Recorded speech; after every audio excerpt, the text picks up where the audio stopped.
And right now we are covering the first chapter of Patanjali Yoga Sutra.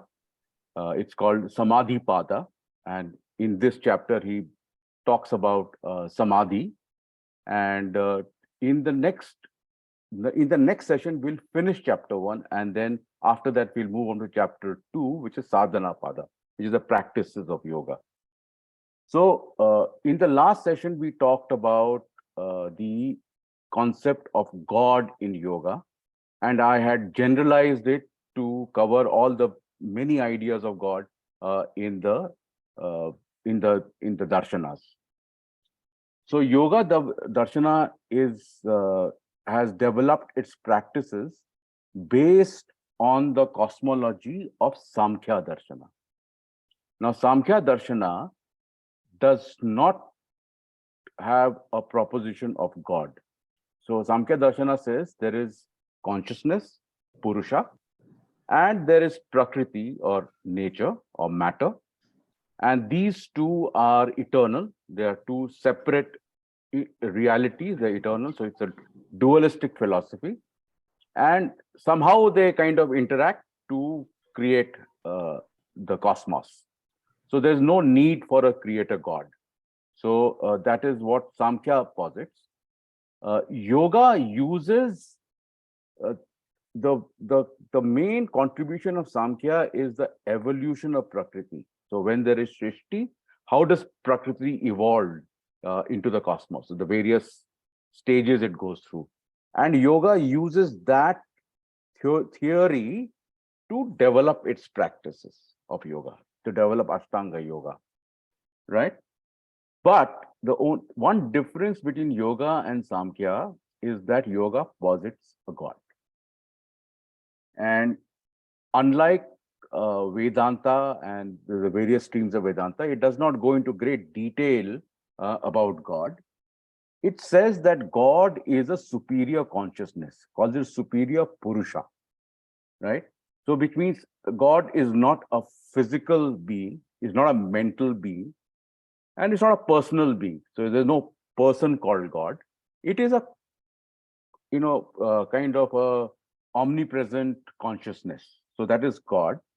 And he is a superior consciousness. So he is beyond what afflicts normal human beings. So human beings have 5 afflictions. They're called kleshas. We'll cover it when we move to chapter 2.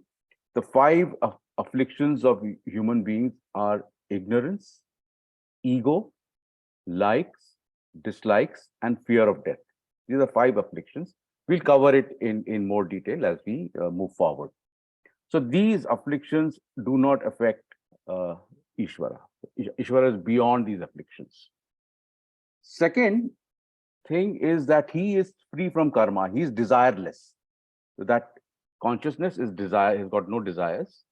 And therefore, without desires, there can be no karma. So he's free from karma. And he's free from the effects of karma. So he doesn't have any karmic retribution. There are no samskaras. There are no fruits of karma to be had for him. So he's free from karma and the effects of karma.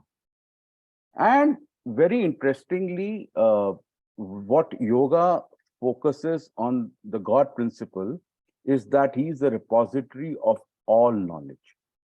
Knowledge is infinite, and that Ishwar has got that infinite knowledge. Human beings have finite knowledge, and Ishwar has infinite knowledge.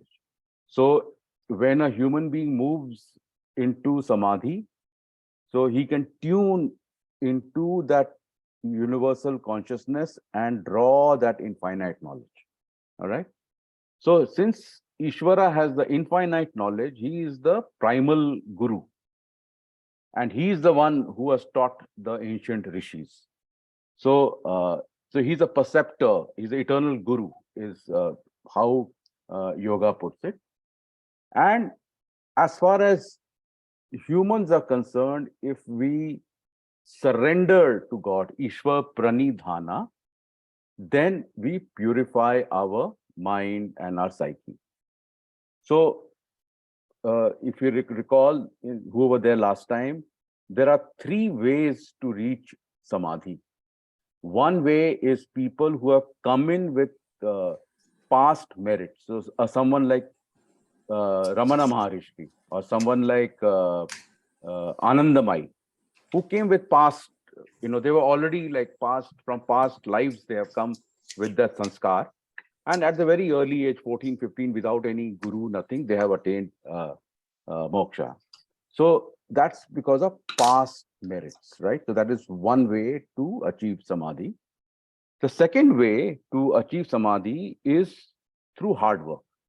And the hard work involves three things: Shraddha, Virya, and Samadhi Prajna. Also Smriti, four things actually. Shraddha is to get a glimpse of reality and hold on to it. Then not lose faith in it. Just be very convinced that that is the reality. There's no doubt about that reality, right? Virya is determination to realize that reality, right? And Smriti, memory, very sharp memory is required for sadhana, because you have to, always kind of recall the, the pratyaya, the object of meditation, the Ishtadevta, the image, the mantra, and so on and so forth. So if you don't have a very sharp, illuminated memory, then you will not recall that. So that is another requirement of a sadhak, right? And with practice, you develop what is called samadhi prajna, or a intuitive intelligence, because uh, the realization in samadhi is totally intuitive. It's a direct perception of what is real. It's a direct perception of Ishwar, of Purusha.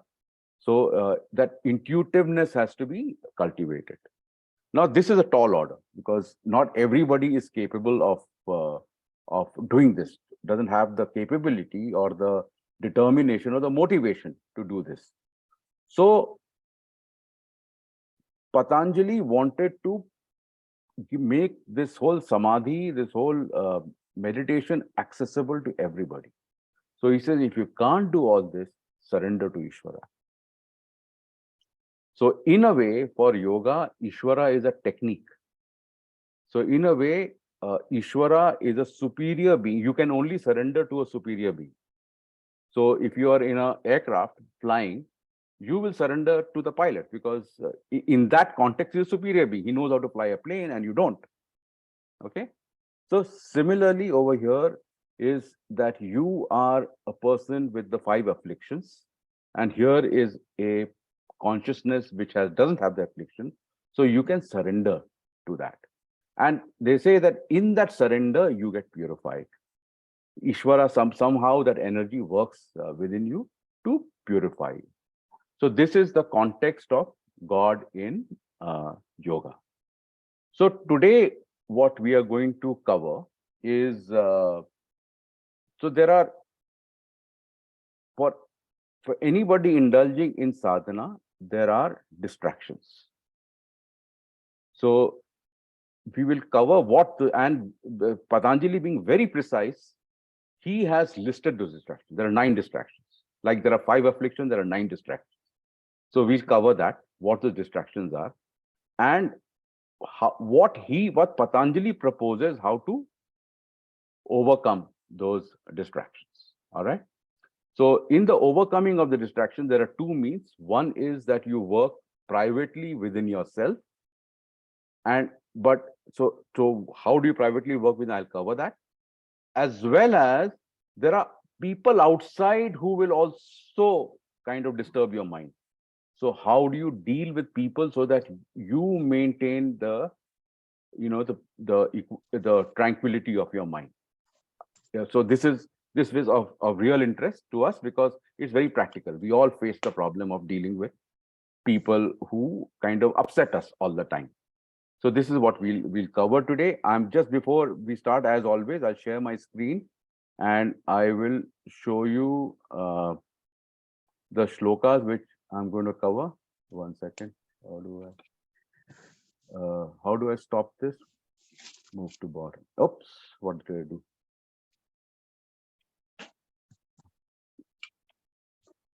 Oh, one second.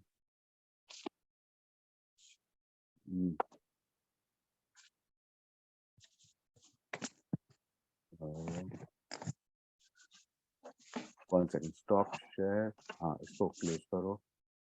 I'm so sorry. Just give me a moment. Share my screen again. Share. Yeah. How do I put this back up? Okay. Anyway, can you see the screen? Yeah. Okay.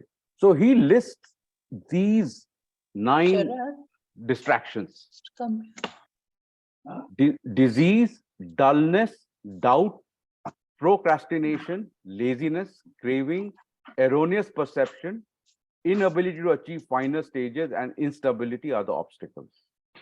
And the physical manifestation of these obstructions are pain, depression, trembling of body, unrhythmic breathing are the accompanying symptoms at a physical level. All right. And he gives practices for the removal of these obstacles. And he also says, Jyoti, your this thing is on. Your mic is on. Sorry.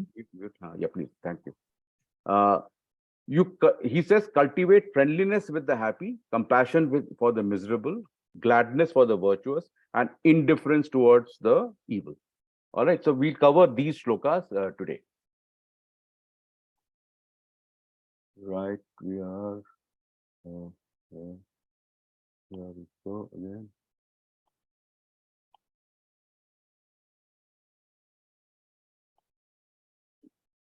Stop. Right. Now we are back. Yeah. All right. So he says the 9 distractions are disease. And every sadhak will go through this. Take it from me. I have gone through this. All right. Nobody can avoid this. These are the distractions. Sadhana is not easy. It's like walking on a knife's edge. Okay. So one distraction is disease. And the most common disease is that you will suffer digestive ailments, right? But that's not the only one. I mean, if there's something else affecting you, that will accentuate. So disease is one disorder, and it's a sign that you are healing. At a psychic level, there's healing taking place. So that's a positive to it, but you will have to go through that disease, right? You will feel dull. You will feel in the morning, you'll feel dull. When you're meditating, you will feel dull, right? There'll be doubt that, am I following the right path? Should I be following Buddhism and not Tantra? Or should I be just enjoying my life and not doing this? Is my guru the right guru? Should I have some other guru? These doubts will come up, right? You will procrastinate. Aaj nahi karenge. Today I don't want to meditate. I'll meditate tomorrow, and then tomorrow again you'll procrastinate. Remember, he said vairagya and abhyasa, daily practice is required for progress, right? You'll feel lazy. You feel, you won't feel like waking up, and the energy is gone, right? You feel craving. You'll feel craving for alcohol, for oops, Jyoti, something with your mic. Sorry. So you'll feel craving for alcohol, for food, for sex, for whatever, but there'll be strong cravings, right? You'll also have erroneous perception, because when you do sadhana, there are certain images which come up, certain feelings which come up, right? You will not be able to differentiate whether this feeling or image is coming from genuine sadhana or it's your hallucination, right? So those problems will be there, right? And there'll be instability. So you reach a certain place and then you drop back, right? Then you go up and you drop back. Your mood will swing. I mean, and there was a time when I was like, my mood was at an absolute low. I didn't want to talk to anybody. All right. So why is this happening? This is happening because when you do sadhana, there's an energy getting manipulated within you. The energy is moving in a certain way. That itself is a very complex subject by itself. I don't want to go into details of that, but there's a lot of energy work which is happening within you. And because of that energy work which is happening within your endocrine system is getting affected. So your hormones are going haywire, right? So this is a phase which you have to go through, but it will settle, and it'll take you higher and settle you. But this is a unavoidable distraction that one has to go through. And at the physical level, it becomes pain. I told you about depression. My mood completely kind of swung down. There is trembling of the body. Your breathing is not rhythmic, right? And you're mentally distracted. You can't focus on your work. You can't focus on your family duties. So you just want to withdraw. So these are the distractions. So Patanjali warns that this is what a sadhak will face. And any guru will warn you. My guru warned us that this is what will happen when you go through this. He used his own terminology, but basically said the same thing. So Patanjali warns. And then he says, how do you overcome this? See, we already talked about two things in the last talk. One is japa. So when this happens, my guru told me this is the time when you have to hold on to the Devi. My guru told me this is the time when you hold on to the Devi, right? So you have to that is the time when you have to surrender to Ishwar. That is the time when you have to do the japa. Om, take the name Om Namah Shivaya, whatever it is that you are comfortable with, you have to do that. So japa, Ishwar, surrender to God at that point in time will all take you through this phase, right? Yoga says ek tattva abhyasa. So this is a theory in yoga. In yogic meditation, suppose you were to be with, say, the Bihar school of yoga, and you're doing yogic meditation, they will give you one mantra, Om. They will give you one image, whatever it is, Shiva, whatever it is, right? In yoga, they say that if you do multiple mantras or multiple images, your distraction will be multiplied, is what yoga believes. Tantra does not believe in this. So, but I'm just telling you, because since we're discussing yoga, I'm giving you the theory of yoga. For Tantra, at every chakra, the mantra is different. So when you're Mooladhara, the mantra is different. When you are at Swadhisthana, the mantra is different. There are many mantras. So they have their own, sampradaya. Each sampradaya has their own process, which is good in its own way, and they have their own system. So you can't compare, but I'm telling you what yoga says. Yoga says on one. If you don't do it on one, then this distraction will remain, right? Then they talk about pranayama, right? So when people who are emotionally oriented, they can very easily get into bhakti. They can very easily get into surrender to God. A person like me who is not spiritually oriented, who's more left-brained than right-brained, it's very difficult for me to do bhakti. It doesn't come to me naturally. Maybe to somebody, maybe to Radha, perhaps it comes very naturally. Perhaps I don't know. I'm just taking this as an example, right? There are people who are very active, like say Rajiv is a very active person. So for him, karma yoga. If he does selfless action, then that will be the way to control his mind, right? For mystics, people who are mystically oriented, people who are open to occult, for them, pranayama is a very good way to silence your mind. And pranayama has got a few things. Most of you must have practiced pranayama as part of your yoga, but there is a intake of breath, there is a exhalation, and there's a holding of breath. You kind of inhale, hold your breath, exhale, hold your breath, right? So the holding of the breath is also very, very important. And there are bandhas. So there are certain locks which you do in your body. I don't want to do this. You should, if you do that, you should do it with a guru who can teach you properly. But the effect of all this is when you do this pranayama properly under a guidance of a guru, of an instructor, a good instructor, then you will experience that your mind is disconnected. You will experience that, that your mind is completely calmed down. So pranayama is one method which Patanjali gives. And he says for people who are Gyan yogis, for them reading the Bhagavad Gita, reading Patanjali Yoga Sutra, that itself will bring about some kind of a transformation, right?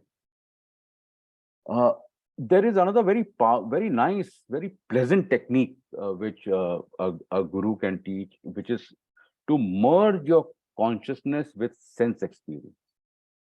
So Nada Yoga, you might have heard of Nada Yoga. So in Nada Yoga, what could you just repeat what you just said? To merge your consciousness with your sense experience. That means your sense experience is sound, sight, touch, smell. So these are the sense experiences. Now, one is that you can just smell something, and one is that your whole consciousness is merged in that smell.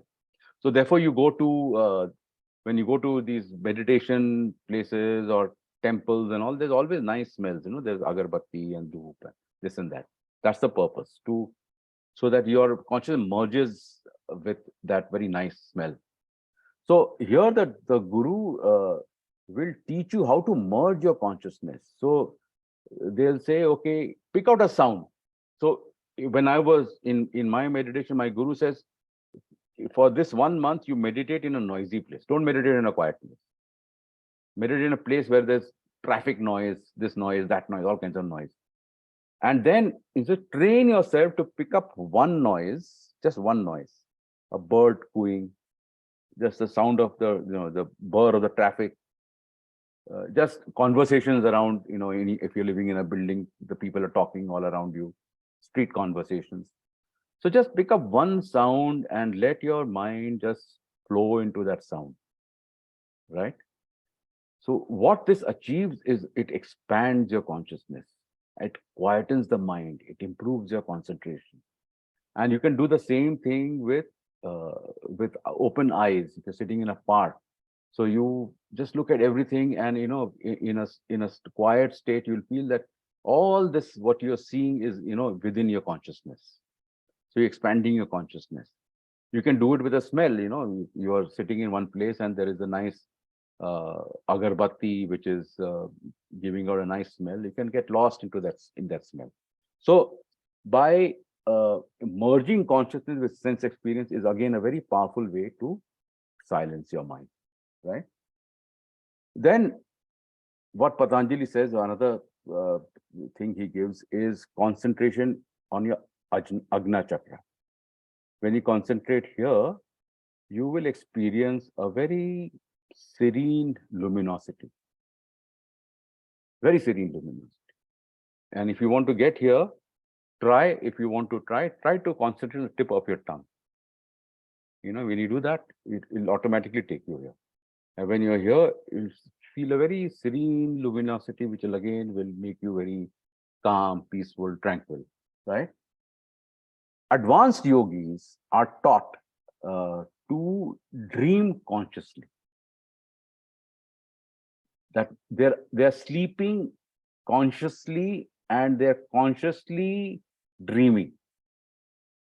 It's very difficult to understand this, but they're consciously dreaming and they are being able to control their dream. So it's a very powerful technique. This one, advanced yogis do, a very powerful technique to develop that that intuitive power, right? So these are the techniques which Patanjali gives, which are internal. You practice them internally. Practice them by yourself. Also, do these things take you into samadhi? No, samadhi is a totally different process. We'll cover that in the next session. But you gain the psychic power, the mental energy, which is required to reach samadhi. By doing all these practices, you develop that power with which you can reach samadhi. And all this is to quieten the mind, to make it one pointed, to overcome all these obstacles, which will 100% come up. All sadhakas will complain of some aspects of these uh, obstacles, right? But so these are inner practices. However, our minds can be disturbed by people, and all of us have experienced it. It could be boss, it could be a spouse, it could be children, it could be anybody, it could be friends, it could be relatives, it could be anybody. Anybody will disturb, and it is.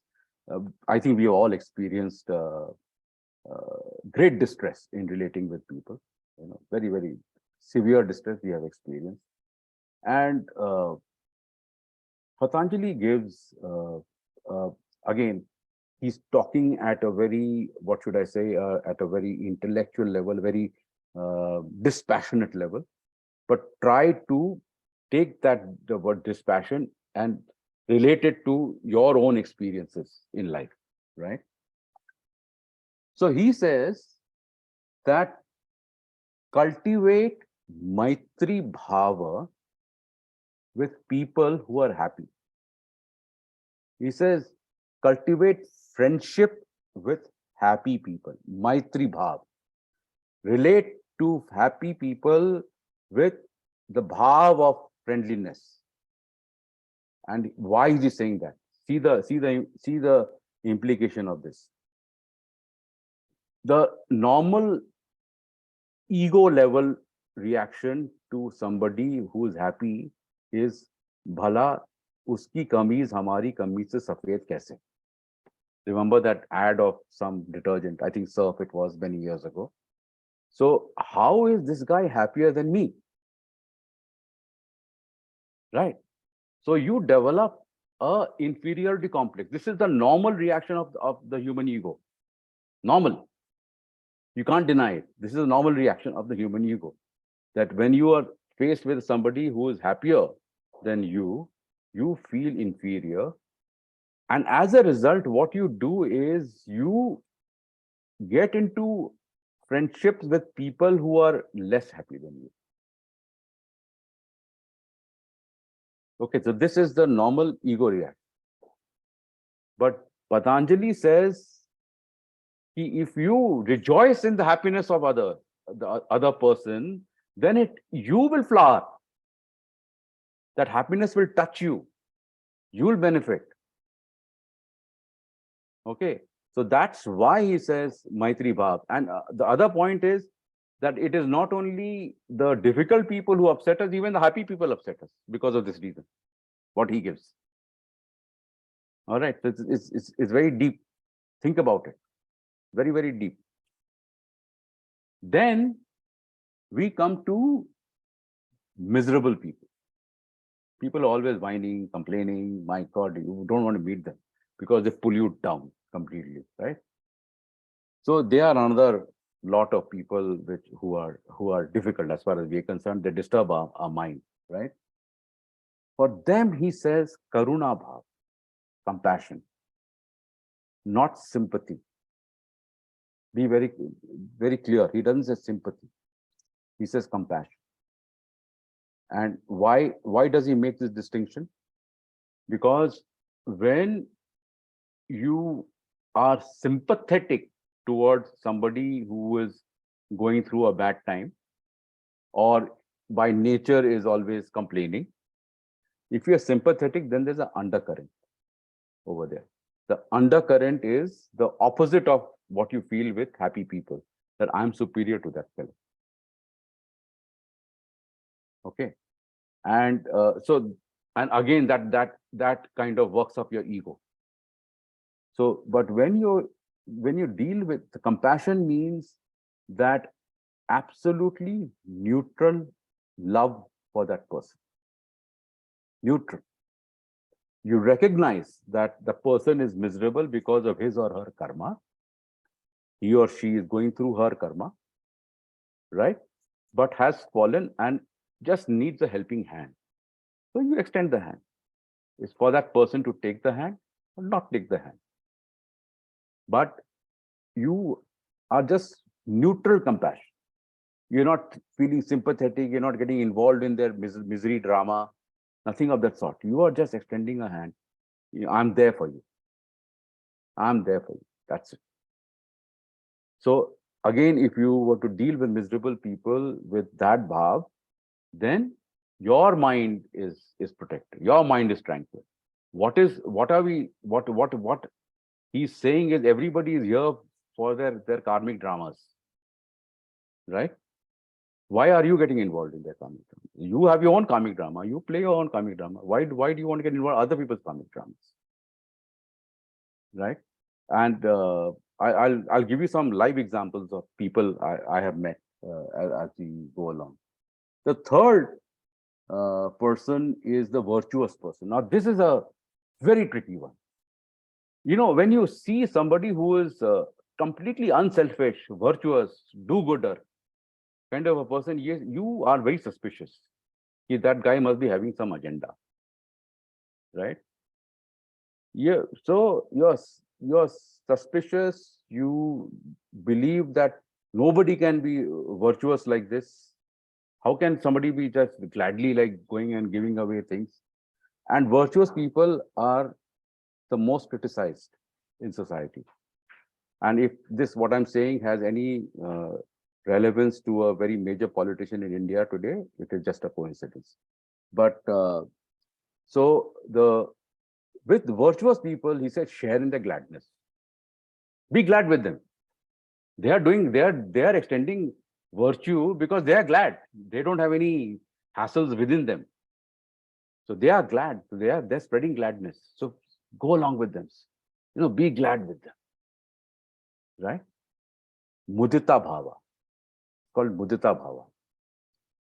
And finally, we come to the evil people. The people who are heedless, they are totally insensitive, they find faults in you, they want to hurt you. You know, they are absolutely rogues. You don't want to deal with them.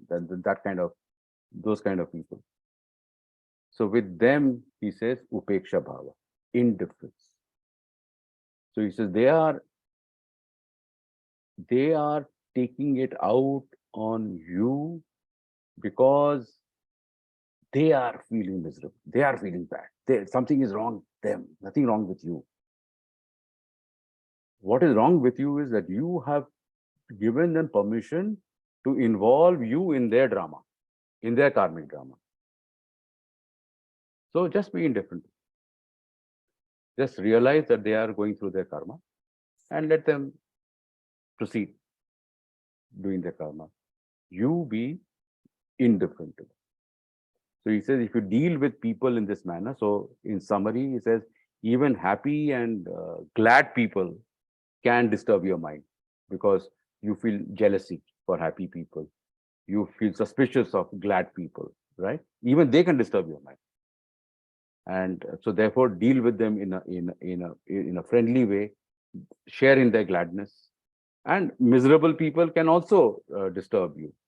But instead of feeling, I'm superior, deal with them with compassion, not sympathy.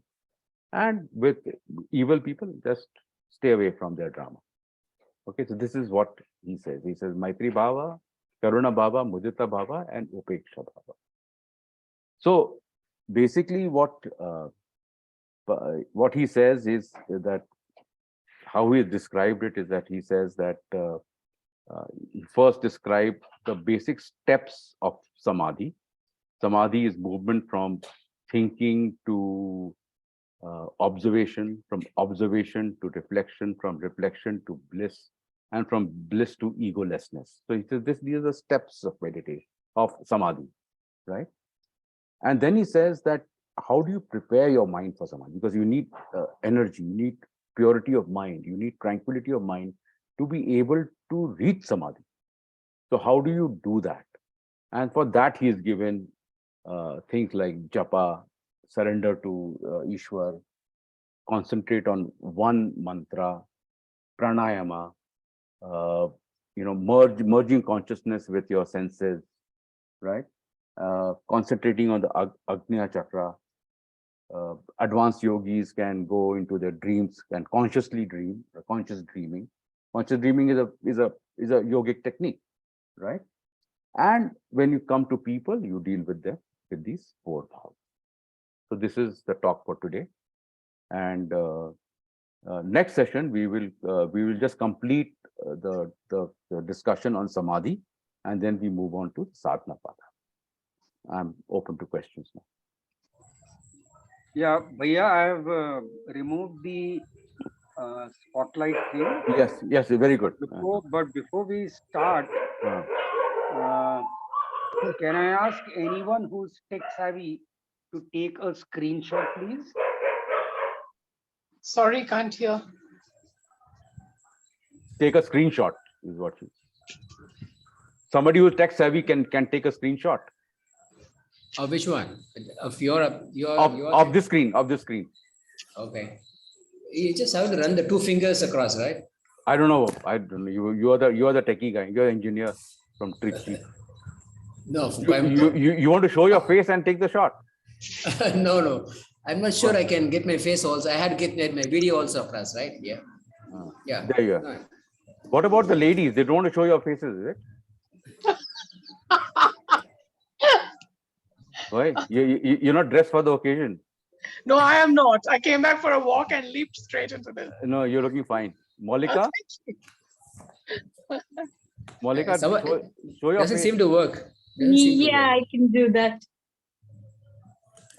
See, we actually try to do this by, swiping the fingers on the screen, but that's not happening. It says the screenshot is there. Maybe somebody else also can try it. Okay. You also can try. I sent you a screenshot, Atul, on email. Just see if that's good enough. All right. Thank you. I've tried to do that. Thank you. See if that works. All right. So I'll check it. Don't worry about it. I'll check it. Okay. Come. So questions? Yeah, I have one. Yes, Chandru, please. Yeah, you mentioned about Shraddha. I mean, Shraddha is something where you have a real focused way of approaching things. Like, but I thought your definition of Shraddha, from what I heard, is sounding a little different. Can you just repeat what you said earlier, also about the Shraddha definition? Yeah, Shraddha can have the definition of focus, no doubt about it. But basically, Shraddha means a complete, what should I say? Complete belief. Not belief is again not the right word. Complete understanding that Atman exists, Brahman exists. Okay. That kind of unwavering. Unwavering. The starting point is that. And how do you develop it? When you have read, say, Bhagavad Gita or something, and you have come across this, you might have done some meditation or some experience in life would have given you a window, just a peek into this. Yeah. And you're completely holding on to this. So that is Shraddha. So if the moment you have doubt, is it there, not there? It is very difficult to move forward. So they say, so there are two ways to gain knowledge. One is through skepticism, which is, say, the normal secular model that if you're reading if somebody talking to you giving a thesis about the world, some worldly affair, then you are skeptical, you ask questions, you disbelieve, you ask questions. It's a very valid way of gaining knowledge, right? It's a valid way of increasing knowledge, skepticism. But in the adhyatmic space, that doesn't work. In the adhyatmic space, when you pick up the Bhagavad Gita, you have to come from a place of Shraddha, which means what is written in Bhagavad Gita is right. What is called Shabda, the testimony, the testimony of the scriptures is right. And how do you develop it? By hearing it. You are in a company, like in this talk, I'm explaining Shraddha to you. So, something has gone in your mind. You go to any guru will tell you the same thing. You go to any discourse, this will happen. You go to any yoga class, this will happen. I mean, I'm not talking about a yoga class like everyday class, but say, sorry to interrupt, Atul.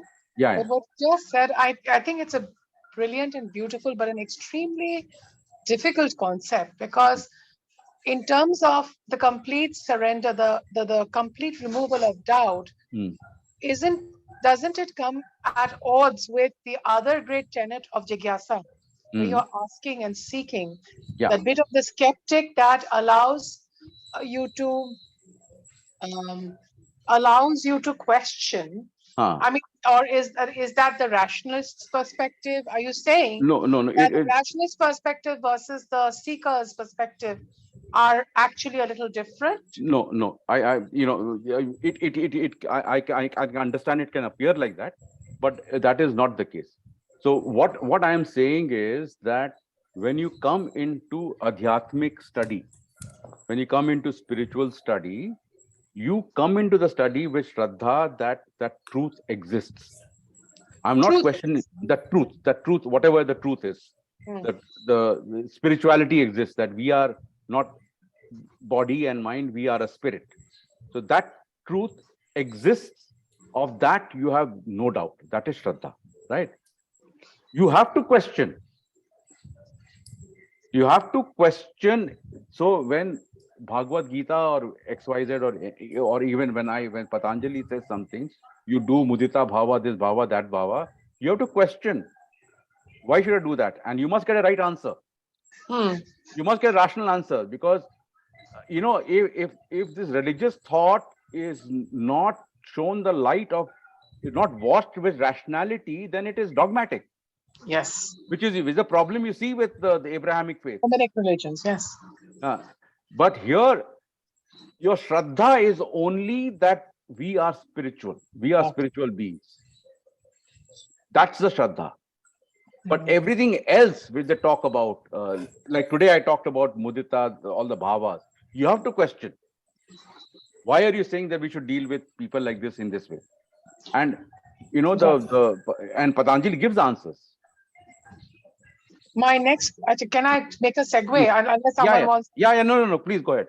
So my next question was, these bhavas is dealing with people, where people who are vexing, people who are better, people who are miserable, and the evil people, right? I think what you were saying was, again, almost like a rational. Yeah, response. I told you it is, because it's a text. Indifference, whatever. Yeah. But there are certain vrittis, certain bhavas that are like envy, which are not rooted in the other. Right? They are rooted in you. And suppose you are living your life, right? Now, something in me rises and becomes envy, not to mention jealousy. Okay. That has nothing to do with you, your behavior even towards me, maybe. You may be just living your life and being who you are, but you may elicit envy, which is a bhava. And that bhava then leads to certain behaviors and certain engagements with you, because it alters my perception of something. What is that? How do you deal with that? Okay, so envy is a huge factor in life today. No? Okay. So, I think you touched upon something very deep, Radha. So all these emotions, even the so-called negative emotions, are all in us. So if you were to look at the knowledge, each chakra has a set of emotions attached to it, right? But let's not go there. So there are the knowledge says there are 50 emotions. If we include negative and positive, they're all within us. And things outside trigger those emotions. So something outside will trigger envy. Envy is within you, something, because there's nothing you can feel which is not within you. The only thing you can feel is what is within you. So envy is within you, it gets activated. Okay. Happiness is within you, which gets activated. Love is within you, which gets activated by some stimulus outside, right? And so you're absolutely right. So this envy is within you. It's got nothing to do with the other person, but something is activating you. And if in your case, if you can just observe and reflect, which is, I talked about in the last time, observe and reflect what causes envy in you. If there's something you're dealing, I'm not asking, I'm not recommending being psychotic or something, like neurotic, that, you're always catching yourself, making a mistake or whatever. You have to live your life, but you will find certain patterns in you. So those patterns which are disturbing you, for your own sake, you want to get rid of those patterns, and on to that you meditate. What makes you envious? And in Indian psychology, Hindu, Buddhist, Jain psychology, all you have to do is just observe it. When you observe it, it will slowly lose its grip over you. It has its grip because it is unseen. It is unseen. You don't know that it's like a whirlpool below you. But the moment you bring it to surface and you just observe it, nothing to be done. Just observe. No positive charge, no negative charge, no charge. Just observe. If you observe, it will go. Have a Sakshi Bhava. Sakshi Bhava. Absolutely, you got it. Sakshi Bhava.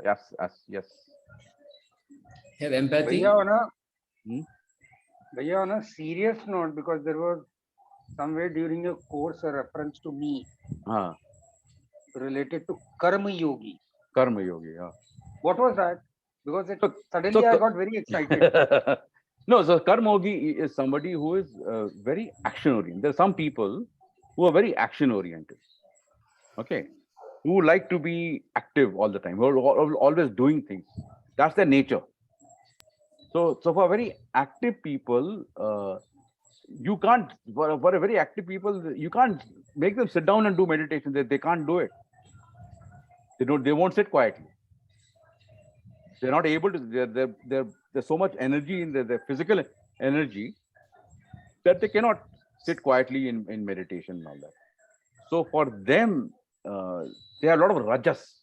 If I were to use tamas, rajas, sattva, they have a lot of rajas quality within them. So for them, what the Shastras say is Karma Yoga. What is Karma Yoga? Karma Yoga is to do that action, surrendering the fruits of that action to Ishvara. So that your mind, you are not thinking, if I do this, will I get money, won't get money, will I get this, won't get that. All that is not disturbing your mind. You are just doing the action and surrendering the fruit. Now that your mind has become the downstream benefit of that is that if your mind has become quiet because you're not hankering after the fruits of action, then your ability to concentrate on the task at hand improves. So you work better actually, rather than being driven. I have to achieve this, or the high task orientation kind of a thing. So if you were to do that work quietly over a longer period of time, it's possible to work better and achieve more. So again, before somebody says, maybe for a short particular action, maybe a big passion or a big force is required for a particular action. But I'm saying in general, if you were to work as a karma yogi, then your mind will be quiet.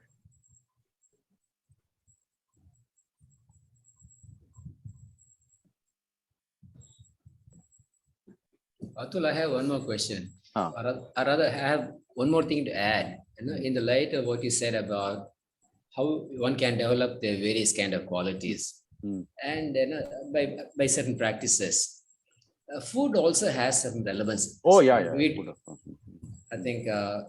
Did you mention it? I mean, maybe I missed it. No, I was covering Patanjali Yoga Sutra. He doesn't talk about food. He doesn't talk about food, right? But then.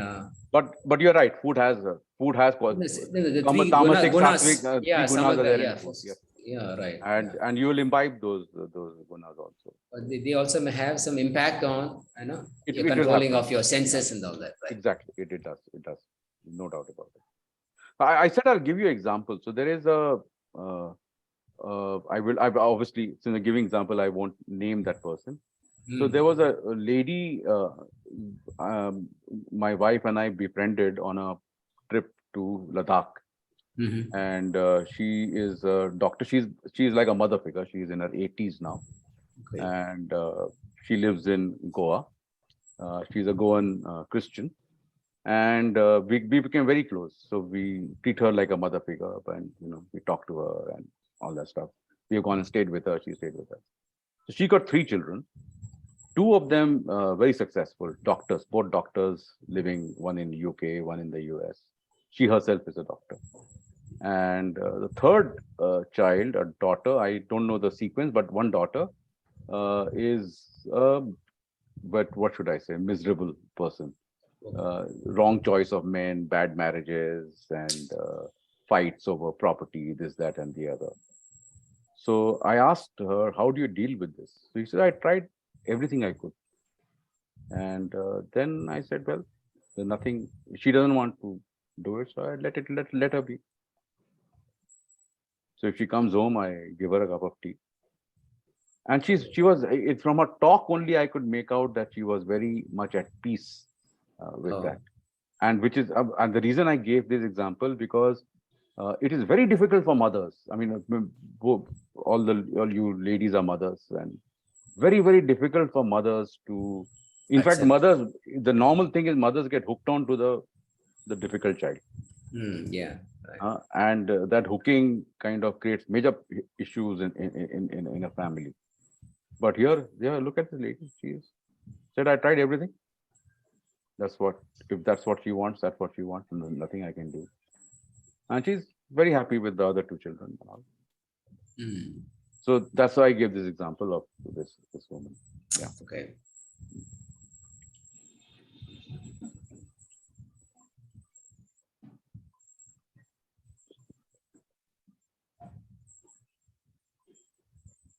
Yes. Any more questions? I think because we are almost touching the 1 hour clock. Yeah, we can stop. So we can no. If people wishes to be around for an informal chat session or whatever it is, we can do it off camera. Off camera. So you can just sort of formally end the session and then. Okay. So ending today's session, and the next session we will complete Samadhi, and then chapter 1 will be over, and we'll start with chapter 2. Chapter 2 talks about sadhana, so the various techniques. There's this whole technique of Kriya Yoga, then whole technique of Ashtanga Yoga. This is what he talks about in the next chapter. He talks about the 5 afflictions, the kleshas. So it's very interesting. It is more practical, less conceptual. The next chapter, and the third chapter is a very tricky chapter, because it talks about all the yogic siddhis which a yogi gets, and most yogis are derailed when they get siddhis, because siddhis will come as side effect. But most yogis cannot get beyond the siddhis, so they fall so badly that they can never come back to yoga. So that's the third chapter, and finally the fourth chapter is about moksha, what the yoga calls kaivalya. So we'll cover it as we go along. So I'm taking it nice and slow. So we'll go on for some time. Okay. Just one quick question. You mentioned about your own sadhana during the course of the talk. Typically, how long did it take you to really? Actually, I'm not sure I'm using the right word, to find yourself getting refined, and going towards the sadhana. Oh. How long did it take? The practice. So after I started following a particular method, sampradaya, I've been doing sadhana on my own. I've been doing yoga. Yoga means asana, pranayama, and all that, which is also contributed. But this serious tantric sadhana which I started, I think I could see the results in about 3 months. 3 months. 2 to 3 months. I saw my own personality changing. Suddenly I'm with people and I'm behaving in a way where I had not behaved earlier like that. I'm not held back. So that's just one example. There are many others. Another thing which happened was my anxiety dreams have gone. I don't have anxiety dreams. Then That's what good. else? Some other thing, like, some weeks ago I drove to Hyderabad, and I had a driver driving, but about 150 kilometers I drove on my own, and my concentration was completely like steady for the 150 kilometer. I drove for 150 kilometers, took about a couple of 3 hours. hours, and it was like steady. I was just looking at the road. There were almost no thoughts in my head. It was completely in the present, moment. So these are the shifts which I've seen in myself. And so the sampradaya which I'm in is taking us very slowly. So slowly taking us.